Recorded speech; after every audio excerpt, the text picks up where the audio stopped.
tema desse vídeo é programação dinâmica. A ideia na programação dinâmica é usar a solução ótima de subproblemas ou de problemas menores para resolver o problema original. Então nós temos um problema para resolver e nós vamos arrumar alguma forma de particionar esse problema em problemas menores e usar as soluções desses problemas menores para construir a solução para o problema original. Nós vamos ver alguns exemplos da aplicação desse conceito.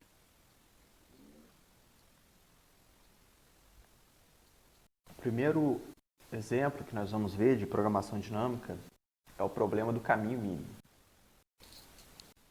Então nós temos como entrada um grafo direcionado com conjunto de vértices V e conjunto de arcos, custos não negativos associados a cada arco. Então nós temos um CA para cada A pequeno pertencente ao meu A grande. Nós temos um nó inicial e um nó final. Nós queremos o menor caminho, ou melhor, na verdade nós temos um nó inicial S e nós queremos o menor caminho de S até todos os outros nós. O primeiro caso, eu vou considerar dois casos para o problema do caminho mínimo. O primeiro é o caso de um grafo acíclico. O caso, eu vou dividir em dois, porque embora o algoritmo para o caso geral funcione também para o caso acíclico, é possível fazer um algoritmo com complexidade mais baixa se nós considerarmos o caso acíclico em particular. Então é por isso que eu vou dividir em duas partes. Bom, então nós temos um grafo D acíclico. Eu vou assumir aqui que o número de vértices é N e o número de arcos é M. Se o nosso grafo ele é acíclico, então não existe ciclo direcionado. Por exemplo, se eu tiver isso aqui, então vejam que aqui eu tenho um ciclo se eu ignorar a direção dos arcos. Então, se nós ignorarmos a direção dos arcos, há um ciclo. Não tem problema nesse caso. O que não pode ter é um ciclo direcionado. Não pode ter uma coisa desse tipo aqui. Então, isso aqui é um exemplo de um grafo acíclico, direcionado acíclico. Todo grafo direcionado acíclico é possível ordenar os vértices de modo que, se existe um arco de I para J, então I é menor do que J. Então é possível numerar os vértices do grafo de forma que só existe conexão de um vértice de menor índice para um vértice de maior índice. O algoritmo de ordenação topológica faz isso. Quem não conhece o algoritmo de ordenação topológica, é um algoritmo razoavelmente simples, que nós vemos em disciplinas de PAA, por exemplo. Eu recomendo que dê uma olhada nesse algoritmo. Eu não vou apresentar esse algoritmo aqui. Então eu vou assumir que esse já é o caso, que eu numerei os vértices do meu grafo de forma que só existe conexão de um vértice para vértices de índices maiores. Então, isso aqui é um exemplo. Todo arco que eu pegar vai de um vértice de menor índice para um vértice de maior índice. Eu vou chamar de DV, D de V, o comprimento do menor caminho que sai de S e vai até V. Então, existe uma equação bem simples para descrever caminhos ótimos. E essa equação, ela diz que o menor caminho até um vértice V é o mínimo entre o menor caminho até um vértice qualquer e depois desse vértice até o meu vértice V. O que isso quer dizer? Quer dizer que se eu tenho um vértice, eu quero saber o menor caminho até ele, então é o menor caminho até alguém que está conectado a ele e depois desse alguém até o meu V. No caso, eu vou analisar todos os possíveis vértices que estão conectados ao meu V e vou escolher aquele que me dá o caminho de menor custo total. Então, eu vou chamar de delta menos de V o conjunto dos vértices conectados a V. Então, é o mínimo para todo mundo que vai até V, do custo de chegar até I e o custo de ir de I até V. Então, essa equação descreve caminhos ótimos. Ou seja, se eu conheço o caminho ótimo até todo vértice I que chega em V, e eu quero saber o caminho ótimo até V, é só olhar qual desses I's resulta no menor caminho total até V. Se eu já conheço, então, o caminho até I, ótimo, eu sei o caminho ótimo até V. Então, para achar o caminho ótimo até todos os vértices, é só aplicar essa recorrência, né? Então, eu começo com o vértice S, eu vou seguindo os vértices em ordem, na verdade, né? Começo com o vértice 1, depois, sabendo o menor caminho até 1, eu consigo calcular o menor caminho até 2. Sabendo o menor caminho até 1 e 2, eu consigo calcular o menor caminho até 3. Sabendo o menor caminho até 1, 2 e 3, eu consigo calcular o menor caminho até 4 e assim por diante. Então, nós vamos percorrendo os vértices do menor para o maior e usando os valores dos menores caminhos que já foram calculados para calcular os menores caminhos até os vértices de índice maior.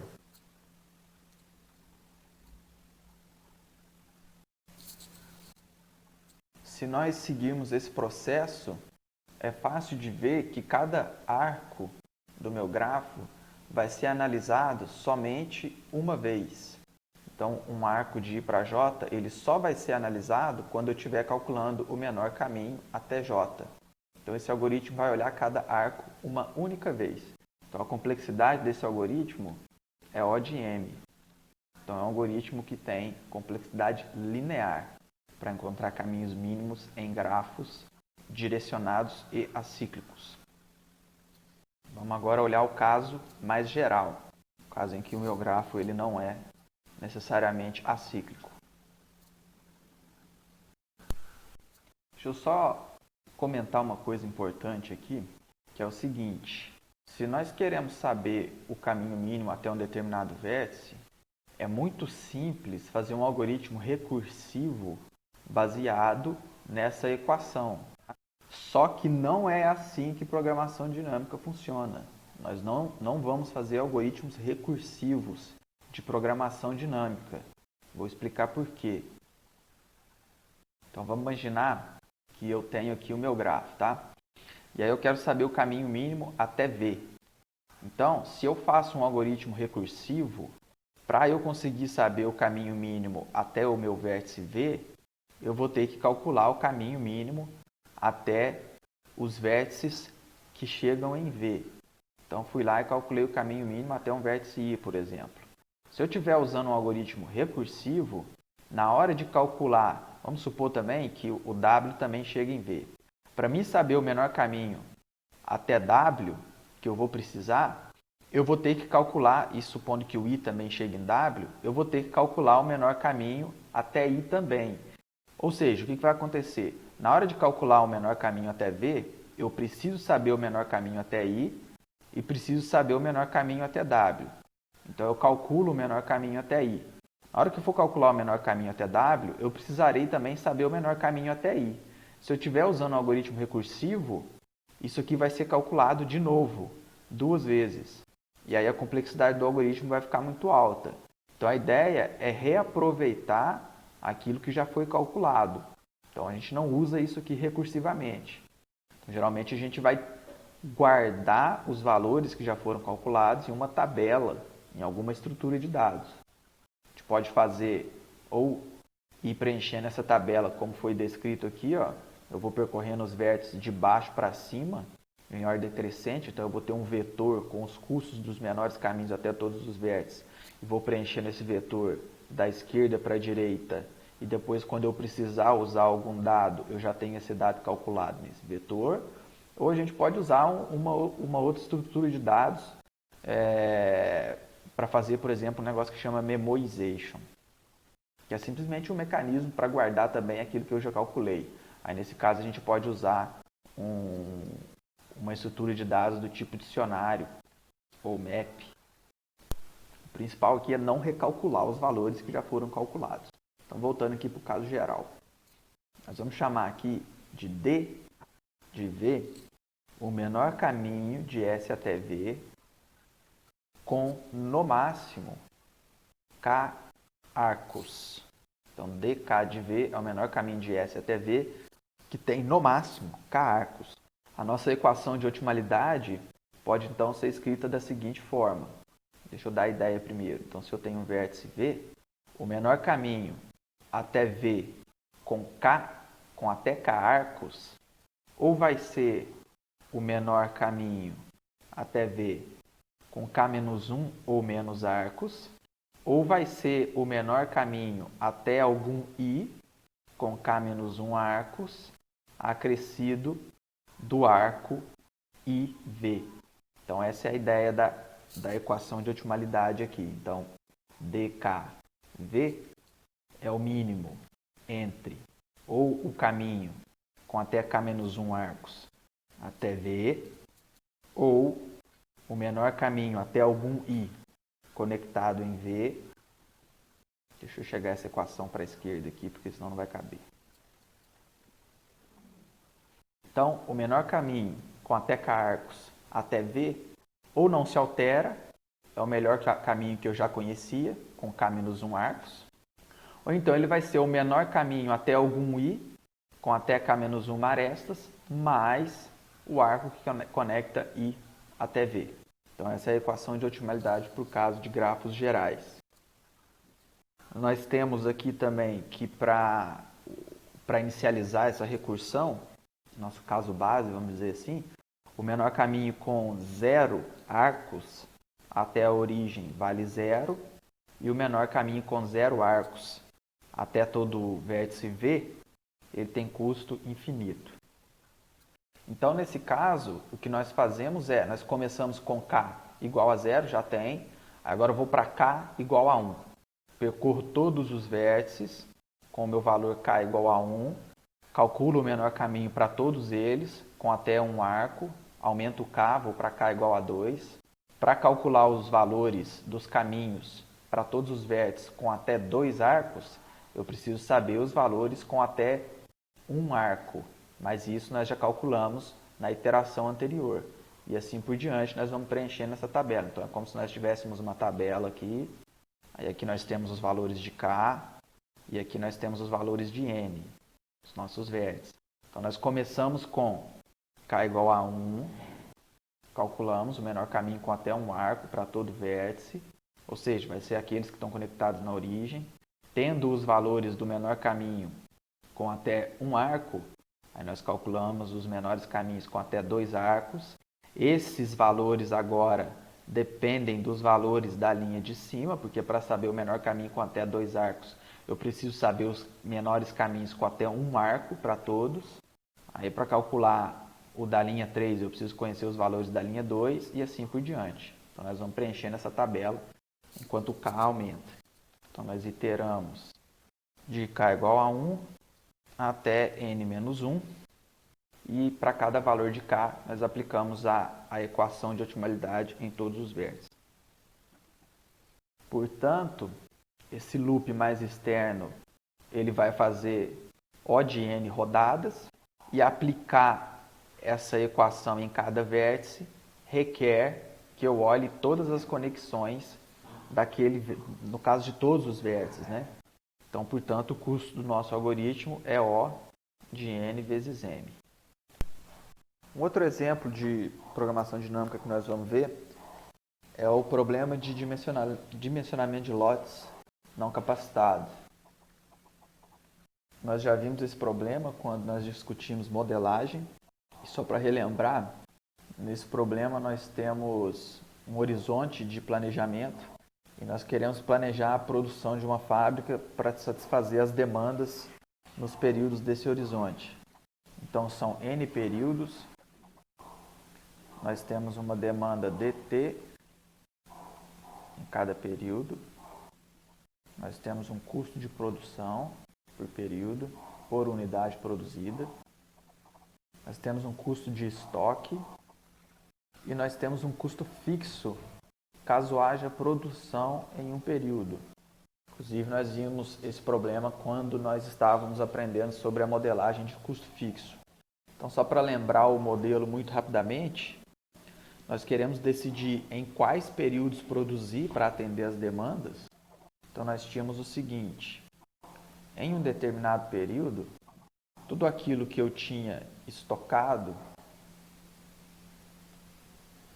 mas tudo aquilo que foi produzido tem que ser igual à demanda daquele período mais o estoque para o período seguinte.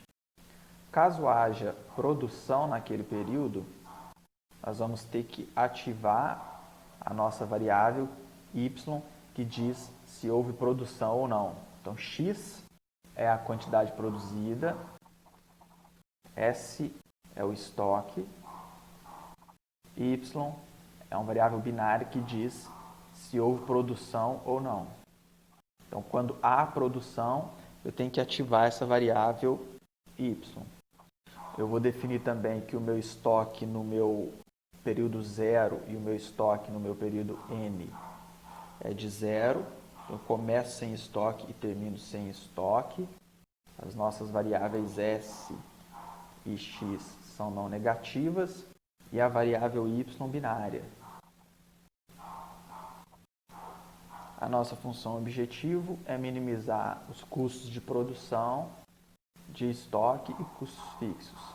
Então, o custo de produção por unidade, os custos de estoque por unidade estocada e os custos fixos, caso houver produção em um determinado período. Nós podemos enxergar esse problema como um problema de fluxo com custos fixos.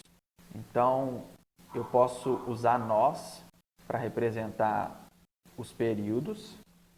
Eu posso imaginar que existe um nó zero e um arco que vai desse zero para todos os outros nós. E o fluxo nesse arco vai ser a quantidade produzida.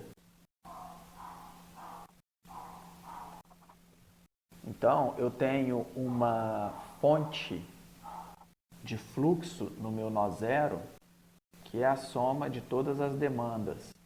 E em cada período, eu tenho uma demanda por produto, uma demanda de fluxo. Além disso, eu tenho um arco entre um período e o período seguinte, representando os estoques. Então, o que acontece?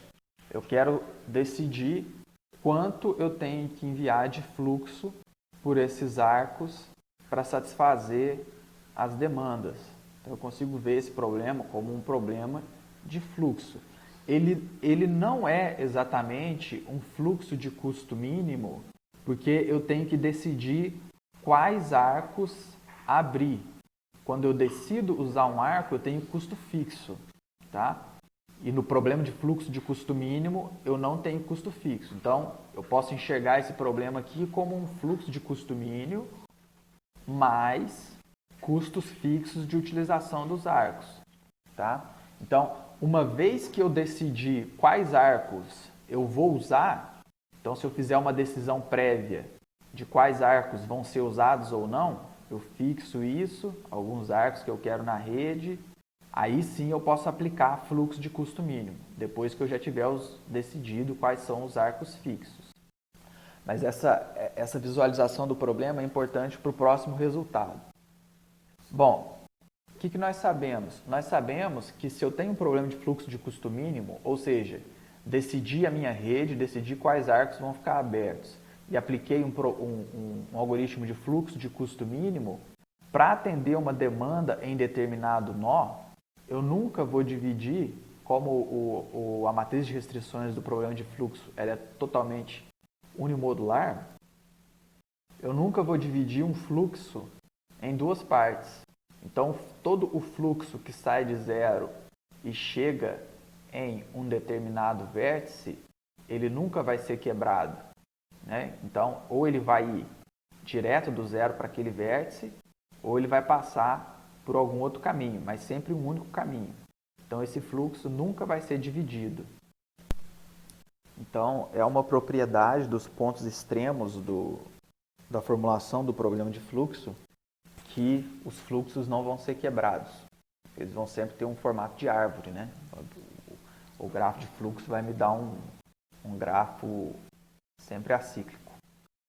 Bom, então, com isso, eu sei que nunca vai acontecer em um determinado período, ou melhor, eu sei que sempre vai existir uma solução ótima em que ou eu produzo ou eu tenho estoque em um determinado período. Então, não vai acontecer de haver produção e chegar a estoque do período anterior.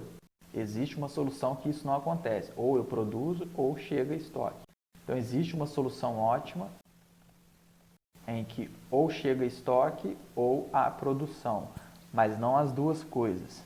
Portanto, nós sabemos então que se houver produção em um determinado período, então se eu decidir que vai haver produção em um determinado período, essa produção ela vai ser realizada para atender aquele período e alguns períodos seguintes. Então, se xt for maior do que zero, esse xt vai ser a soma das demandas do período t e de alguns períodos seguintes. Tá? Então, eu vou atender a demanda do período t mais 1, até o período t mais k. Completas. Né? Porque se houvesse produção, estoque e produção, se pudesse chegar duas arestas em algum vértice, então parte da demanda desse vértice aqui teria sido atendida por aqui e parte por aqui. Então eu não poderia dizer que o meu xt é a soma de tudo, mas como eu consigo garantir que ou há produção ou chega, então eu consigo garantir que tudo que vai ser produzido em um determinado período é suficiente para atender aquele período e toda a demanda de alguns períodos seguintes. Pode ser que nenhum, pode ser que seja só o período t.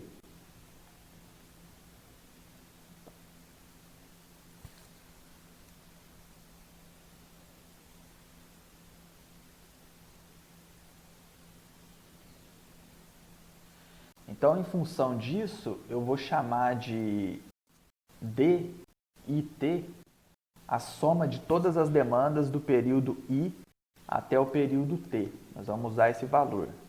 Né? Então, eu tenho lá alguns períodos, eu vou somar as demandas de todos esses períodos, de I até T, e vou chamar isso aqui de D e T. Nós vamos usar isso aqui adiante. Uma outra coisa que nós vamos fazer aqui para simplificar também, para poder usar a programação dinâmica, é eliminar as variáveis de estoque. Então, eu não preciso ter essas variáveis de estoque, porque eu sei que o estoque em um determinado período é tudo que foi produzido menos tudo que foi consumido até aquele período. Então, eu sei que o estoque em um determinado período é a soma de tudo que foi produzido até aquele período, menos tudo que foi consumido até aquele período. Então, eu posso tirar as minhas variáveis S e reescrever o problema sem essas variáveis. Então, eu vou reescrever a função objetivo sem as variáveis S. Então, parte da minha função objetivo era o seguinte, nós tínhamos a soma dos custos de produção mais a soma dos custos de estoque mais a soma dos custos fixos. Substituindo aqui esse S, essa minha parte aqui do meio, ela vai ficar soma t igual a 1 até n, ht vezes soma i igual a 1 até t, xt menos dt. Eu posso, então, reescrever essa parte em azul como soma t igual a 1 até n, ht soma i igual a 1 até t, xt menos soma t igual a 1 até n, ht dt. Isso aqui é constante, essa parte aqui é constante. E essa parte aqui, eu vou jogar aqui nos coeficientes das minhas variáveis x. Quando eu jogar isso ali nos coeficientes das variáveis x, eu vou ficar com soma de t igual a 1 até n, pt, mais soma i igual a t até n, ht, xt, mais os custos fixos e mais esse termo constante, tá aqui. Como esse termo é constante, a gente pode eliminar ele e somar depois que o resultado for obtido.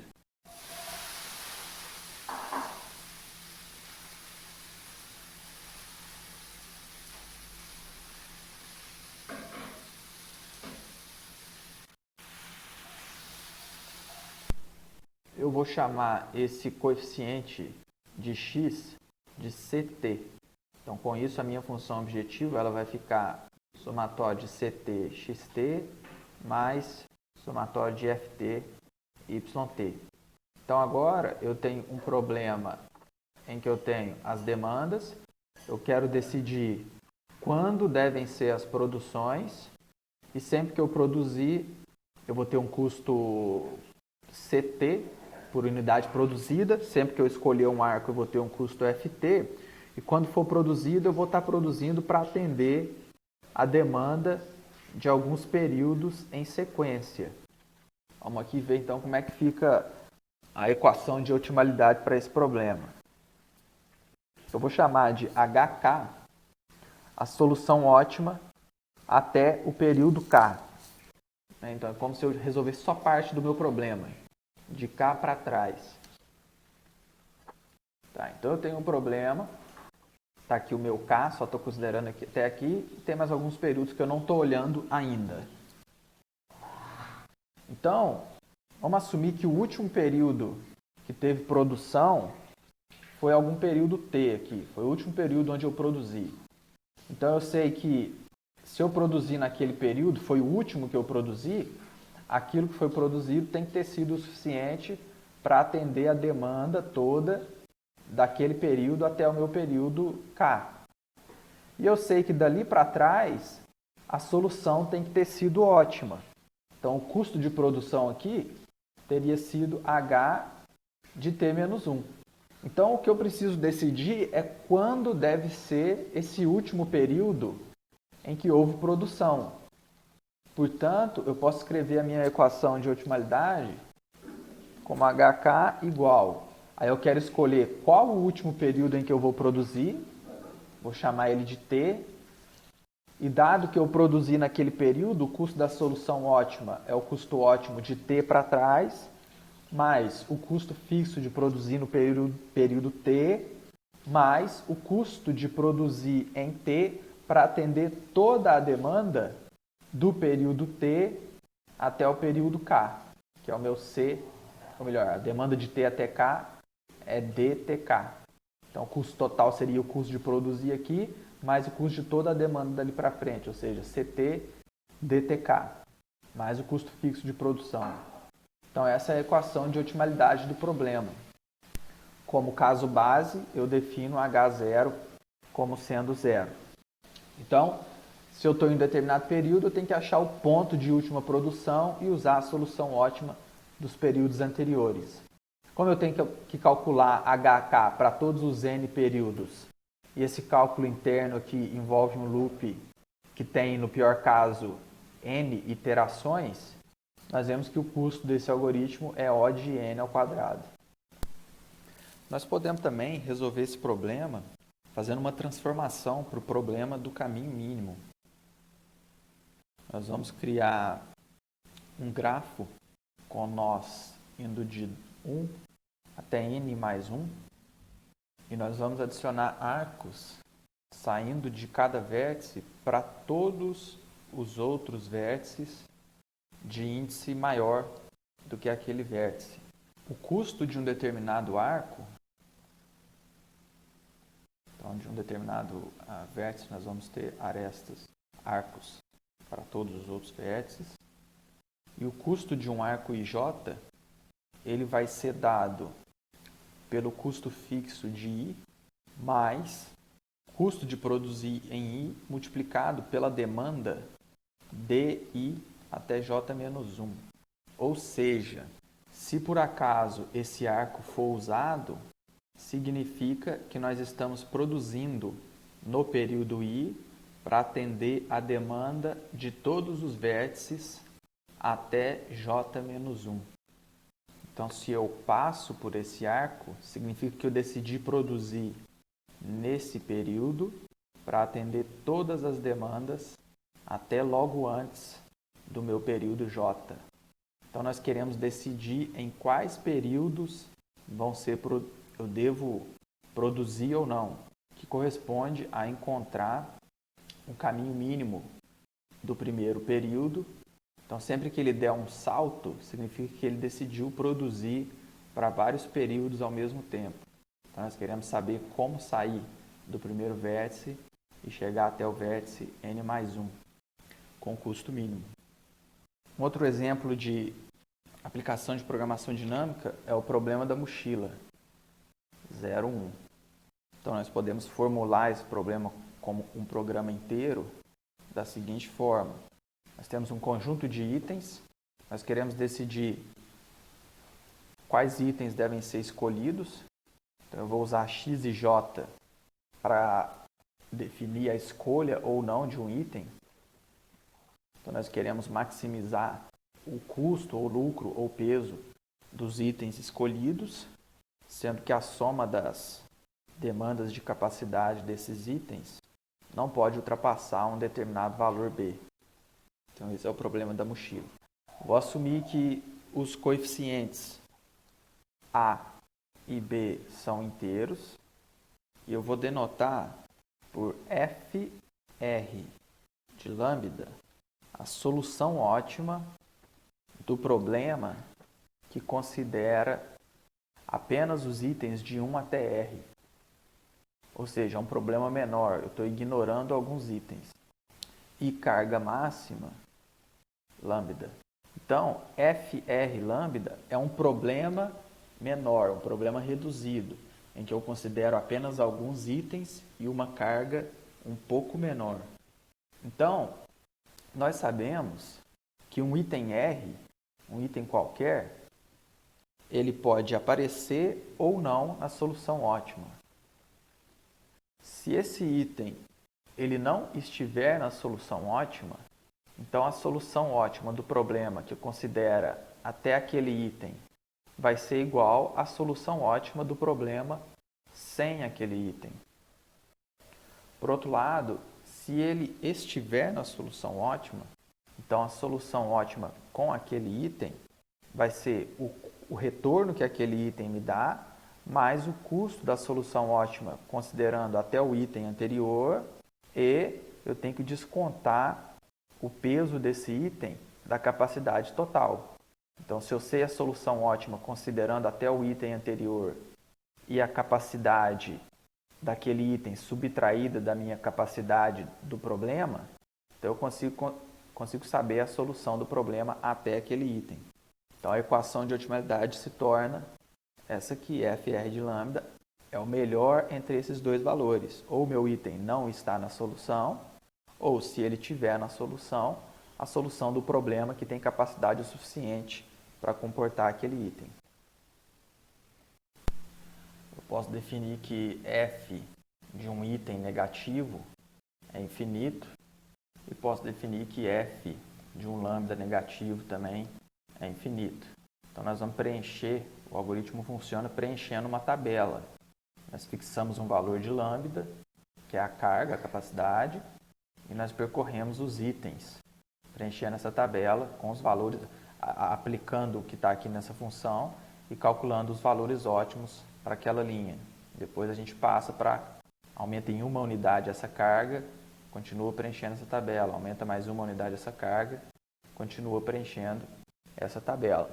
Então, com isso, preencher essa tabela toda vai nos dar um custo O de B vezes N, em que B é a minha carga, minha capacidade da mochila e N o número de itens. Então, notem que a complexidade, ela depende, então tem uma coisa diferente dos problemas que a gente está acostumado a ver, porque a complexidade depende da magnitude de B. Ou seja, se eu quiser resolver um problema com os mesmos itens, mas se a capacidade da mochila for maior, a complexidade do algoritmo aumenta. O tamanho da entrada não mudou, mas o problema ficou mais difícil. Então, esse não é um algoritmo polinomial. Nós dizemos que esse algoritmo é pseudo-polinomial, porque ele não depende de quantas entradas eu tenho no problema, mas ele depende da magnitude do valor representado pela entrada. É como se eu tivesse um algoritmo para o problema do caminho mínimo, mas se os custos forem maiores, o algoritmo fica mais caro. Seria mais ou menos essa analogia. Ok, então isso encerra nosso vídeo sobre programação dinâmica.